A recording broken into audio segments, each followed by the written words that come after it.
Tu peux nous expliquer un petit peu le mode de fonctionnement de gestion du magasin? Chaque type d'aquarium est géré individuellement. Pourquoi? Parce qu'il y a des besoins spécifiques dans chaque type d'aquarium.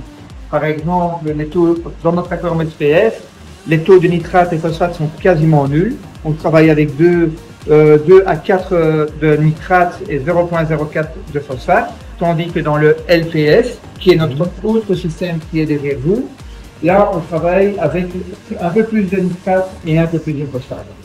Tous nos bacs fonctionnent de la même façon, c'est avec des écumeurs, je dirais, bien dimensionnés. Nous travaillons avec du double king. Chaque bac, nous avons aussi un réacteur à calcium pour réguler l'apport en calcium et le pH, hyper important. Nous avons un petit filtre média au cas où on devrait utiliser du charbon actif et ou de l'antiphosphate. Et nous avons un système de chauffage ou de refroidissement de nos bacs automatique avec sonde, donc ce qui nous permet de ne pas trop faire attention à la température puisque tout est automatisé. C'est tout. Encore une fois, on supplémente nos oligo-éléments En fonction du type de bac. en fonction du type de bac. Donc chaque aquarium a son propre dosage. Ajout d'acide aminé comme dans notre show tank. Maintenance, c'est pour une fois, c'est prise des paramètres une fois semaine. Nettoyage de l'écumeur, on ne nettoie pas excessivement. Pourquoi? Parce qu'il faut quand même attendre que dans la colonne interne, ça se salisse un petit peu pour avoir une plus belle écume. Trop souvent, on nettoie trop souvent son écumeur. Donc le problème, c'est qu'il faut attendre que son écumeur s'encrasse un petit peu avant de donner une belle écume. Donc ça, très important. Je dirais que de temps en temps, on filtre sur charbon actif pour enlever la coloration jaunâtre de l'eau, mais maximum 2 jours. Et puis après, on jette le charbon. Bien rincer le charbon parce que ce qu'il faut savoir, c'est que la poussière de charbon est très mauvaise pour les poissons. Ça se met dans les branchies, ça bouche les branchies et le poisson peut en mourir. Donc il faut faire attention à ça quand on utilise du charbon actif, c'est bien rincer son charbon actif et pas en trop grosse quantité. Pourquoi? Parce que le charbon actif va enlever des substances nocives, mais aussi les bonnes substances. Donc souvent, on a des clients qui vont rajouter des oligo-éléments, mais ils vont utiliser en même temps du charbon actif. Qu'est-ce qui va se passer? Le charbon actif va enlever une partie des oligo-éléments aussi. Donc c'est pour ça qu'il faut rester aussi cohérent. Charbon actif, c'est uniquement en cas de souci. Donc si par exemple vous avez utilisé une médication particulière pour certains types de bacs, on utilise du charbon actif pour enlever ces substances. Mais chez nous, on utilise très peu pour être franc. Ce qu'on utilise souvent, ce sont des antiphosphates, doux, encore une fois. Il existe à base de fer.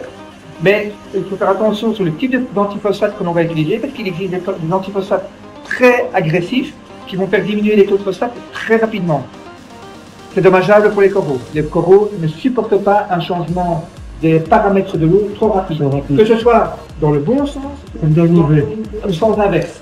Donc il faut adapter ces paramètres vraiment d'une façon progressive pour laisser le temps aux coraux de s'adapter. Sinon ça ne fonctionnera pas. Il faut savoir que tout ce qui est LPS accepte des taux de phosphate un peu plus élevés, 0,08, 1, il n'y a pas trop de soucis. Mais si vous voulez descendre de 0,08 à par exemple 0,04 en une fois avec un antiphosphate encore trop agressif, le lendemain matin, vous allez perdre des têtes de vos effiliés. Donc il vaut mieux adapter la qualité d'eau dans un sens ou dans l'autre très progressivement. Identique pour le KH.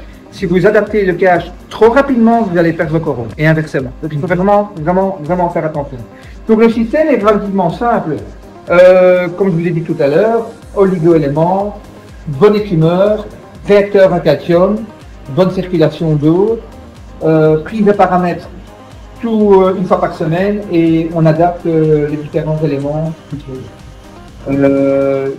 Voilà, c'est relativement très simple et on utilise la même méthodologie dans tous nos aquariums, si ce n'est qu'on va adapter légèrement la qualité d'eau aux besoins spécifiques de nos coraux. Encore une fois, on utilise notre système d'oligo-éléments ainsi que notre système d'acide aminé de supplémentation. Ce qui nous permet d'avoir une coloration naturelle, d'avoir une expansion des polypes et une bonne pousse de nos coraux. Même chez nous, si les coraux restent pendant 2, 3, 4 semaines, voire plusieurs mois, c'est déjà arrivé, on a quand même une pousse régulière. Donc voilà, pour nous c'est important, pour la santé, et puis on peut faire du frag, on peut faire des boutures, on a des clients qui nous demandent parfois des boutures, ou même dans notre show tank, des clients qui nous demandent, tiens, est-ce qu'on peut avoir un morceau de ce corail-là? Ben, avec un système qui est en bonne santé, il n'y a pas de souci, on casse un petit morceau et on fait plaisir aux clients à ce moment-là. Voilà. Sinon, vous voyez, un système relativement simple, il n'y a pas vraiment beaucoup de secrets. Et si les spectateurs qui voient la vidéo, s'ils sont intéressés de venir voir chez Urbanerie les installations et qu'on leur explique comment ça fonctionne, ils sont les bienvenus. On n'a aucun souci, on n'a rien à cacher. Je vous en prie. Je vous en prie. Et à bientôt. Bientôt. Au revoir. Merci.